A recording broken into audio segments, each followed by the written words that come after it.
10 things I wish I knew before starting YouTube workouts. So I've now completed over 1,000 workouts on YouTube. Chloe Ting, Cummings, Caroline Girvan, Heather Robertson, you name it. And honestly, I have probably tried it. I have learned 10 things the hard way that I wish someone had told me from day one. Because if I had known these things from the start, I probably would have saved myself months of frustration, probably avoided a shoulder injury, and actually seen results way faster. And thing number 7 is literally the thing that makes most people quit within the first month of doing YouTube workouts, except I don't hear anybody talking about it. So make sure that you stick around for that one. So just to give you a little bit of context, I'm Alexandra. I'm a 36-year-old mom, and I lost over 40 pounds naturally and in a healthy way postpartum, and YouTube workouts were a very large contributing factor to that journey. Okay, thing number 1 is that progressive overload isn't optional. For the first 6 months of my YouTube journey, I spent about every workout using the same 5-pound weights over and over again for every single workout. At the time, I was doing Blogilates and I was feeling the burn and I was sweating like crazy too most of the time, but I thought that was enough, but it actually wasn't. And when I switched to Caroline Girvan's Epic programs, I became aware of something different. I was actually having to put forth effort in the workouts, like real true effort.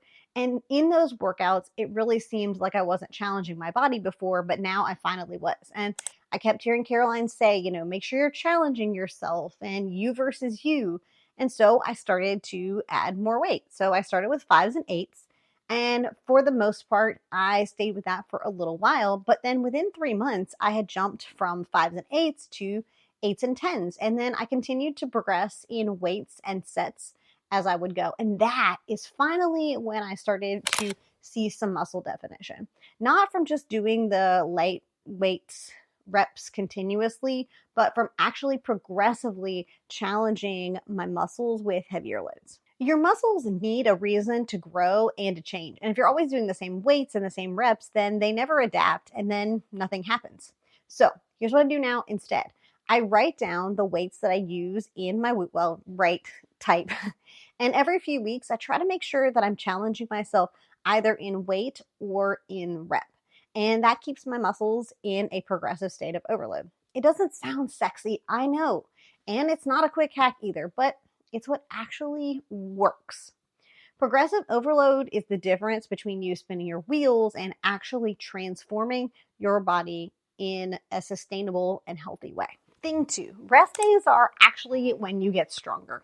Not during the workout, but after the workout. And I was so guilty of this. I was the person who was doing 6-day-a-week workouts and then feeling guilty if I didn't tack on like number 7.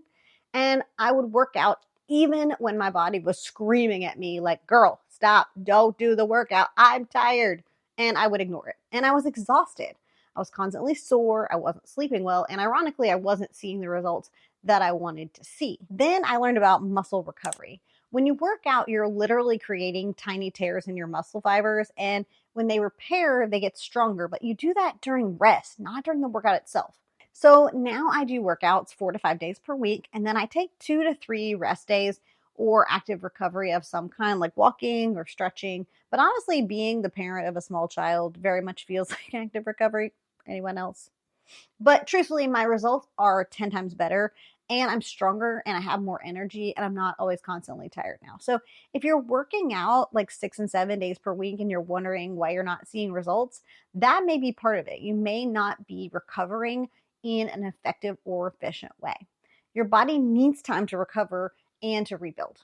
So drop a little muscle emoji in the comment section if you, like me, were guilty of skipping those rest days, because I know I am not the only one who has ever been guilty of this. Thing number 3 is that not all YouTube trainers will match your goals. And while that may seem obvious to some, it took me way too long to figure that out, because for many years, I did Cassie Ho's workouts because I loved her energy. Her workouts were fun. There was a lot of energy and it's a great community.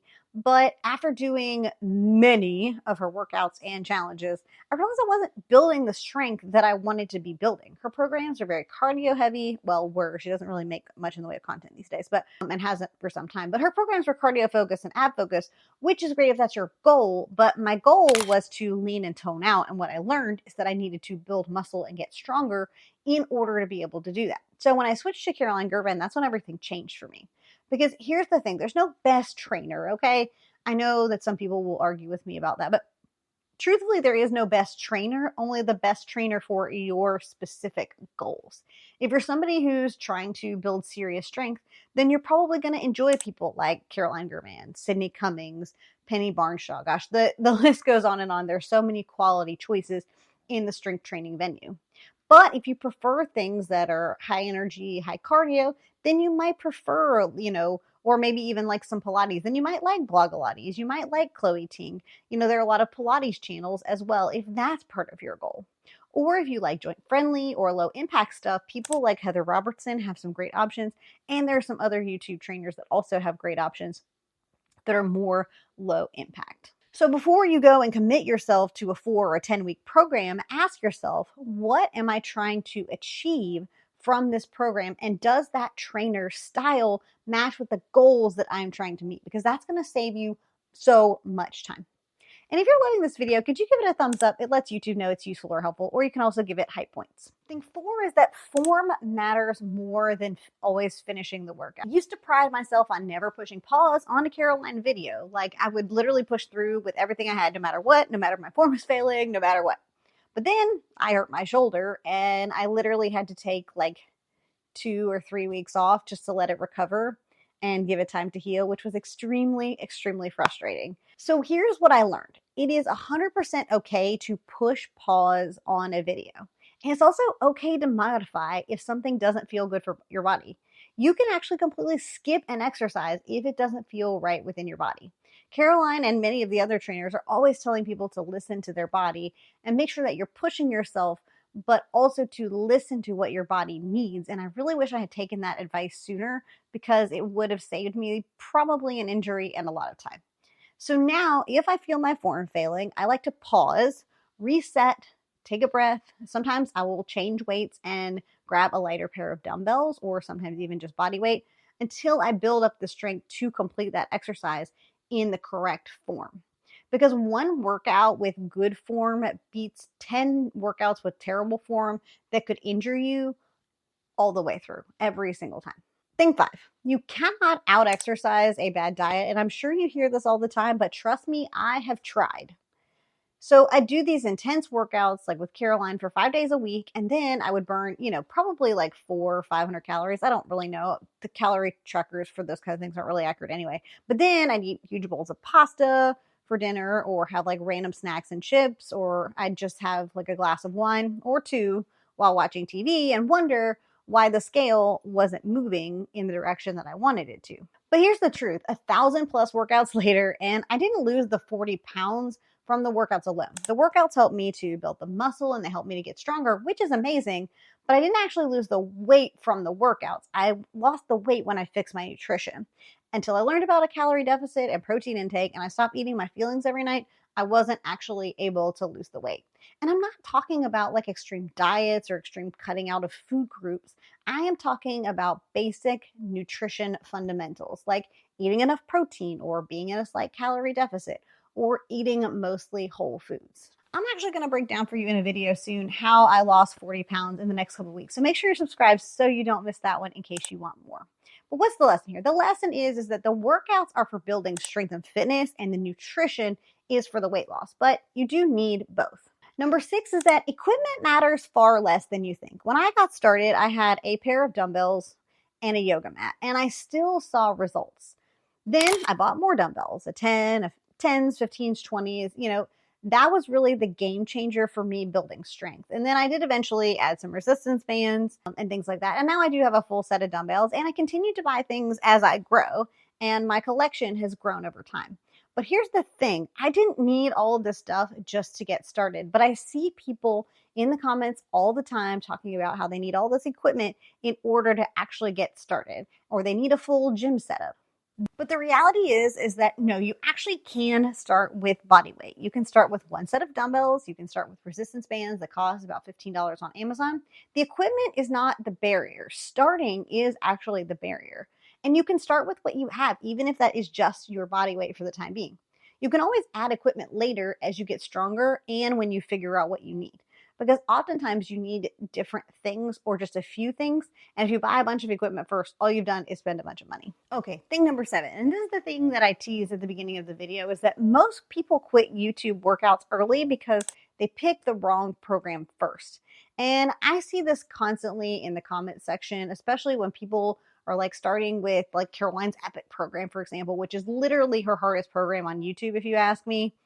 And or I see them jump into like a Sydney Cummings Summertime Fine, and that one is also pretty advanced. And so they burn out within a week and they feel like they're not fit enough, they're not strong enough, they're not good enough, and so then they quit. But the thing is it's not that they're not fit enough, it's that they picked a program that was way above their current fitness level. And if you're new to YouTube workouts or you're coming back from, taking a long time off, then it's okay to start with a beginner friendly program or just to give yourself some grace of going at your own pace with a more advanced workout. Do you guys want a whole video on beginner friendly programs? Would that be useful or helpful to you? Let me know in a comment.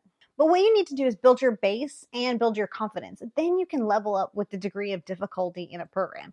As I said before, if your form is all off, then you're going to get injured anyway. And there's truly no shame in starting with a beginner program. That's literally what they are designed for, is to help you build the basics so that you can have success long term. And then you'll actually stick with it, which is kind of the whole point. Thing number 8, consistency beats intensity every single time. And I used to do crazy intense workouts. I'd do like 2 to 3 crazy intense workouts 3 times a week, and I would absolutely destroy myself. Then I'd be sore for days, and then I wouldn't work out for like 4 days after that. And I thought I was being hardcore, but really I was just inconsistent. But now I do moderate workouts, sometimes intense workouts, 4 to 5 days per week, but I do them consistently. And my results are 10 times better. Because here's the thing. Your body responds to consistent stimuli over time, not to occasional bursts of intensity and then multiple weeks off. So it's better for you to do 30 minutes of moderate workouts 4 to 5 times a week than it is to do a 60-minute killer workout once or twice a week and then nothing for weeks on end. Build the habit first, and then the intensity can come later, because the intensity will come as you've built the habit. But start by building the habit. And honestly, as a mom, it is much easier for me to be consistent and sustainable with 30 to 40 minutes most days, because that's what I have to commit to. I have to look around the dirty dishes and things like that first. But in order to commit to something, I have to give myself 20 to 30 minutes or 30 to 40 minutes. I can't be destroying myself for 90 minutes and then go and have to pick up my son and play with him after school. So focus on the consistency, even if it's not perfect. That's what's actually going to create those long-term results for you. Thing 9 is that YouTube fitness community is absolutely your secret weapon. And I actually didn't realize this at first, but when I was reading the comments of Caroline's videos and I joined the Facebook group, I learned so much from all of the men and women that are in these groups. And sometimes it was more than even the workouts themselves. Other moms, other parents sharing their modifications, sharing their progressive overload schedules, or someone making suggestions in a comment about a way they modified something that they were doing or built up to certain types of strength. So don't just watch the videos, read the comments, engage with the community, ask the questions, because these, just like me, are real people going through the same struggles as you, and they are so supportive and so incredibly helpful. And honestly, on the hard days when I don't want to work out and I don't want to push play, I can go to the comment sections because so many people are showing up anyway, and being able to see these powerful journeys that people are going through and knowing that they showed up motivates me to push play instead. So use the community. It's one of the absolute best parts of YouTube, and you don't even get that from a gym membership. And thing 10, this one is really important. Results take way longer than Instagram likes to lead you to believe. And after over 1,000 workouts, here's the real timeline that nobody really talks about on social media. My first visible results probably were about 6 or 8 weeks in. And when I say visible results, I'm talking maybe a little bit of shoulder definition, but that was kind of it. And I had more energy. But the real transformation where other people start noticing is probably more like 3 to 6 months minimum. And then my full overhaul, my full 40-pound weight loss plus body recomposition was well over a year, and I am like 3 to 4 years into that at this point, and my body is continuing to grow and change. But here's the thing, that's actually really good news, because slow and steady is actually super sustainable. I know so many of you had to read The Tortoise and the Hare, right? We're being the tortoise. If someone is promising you a 6-week transformation, they're either lying to you or they're doing something really extreme that you can't maintain long term. While you absolutely can transform your life in 6 months, you cannot transform your body in 6 months. Real lasting change takes time, and that is okay. But here's what I learned. The goal isn't about a transformation in 6 weeks. The goal is about living a lifestyle that you can sustain and actually maintain. Because I'd rather lose 40 pounds over the course of a while than lose it in 3 months just to gain it all right back.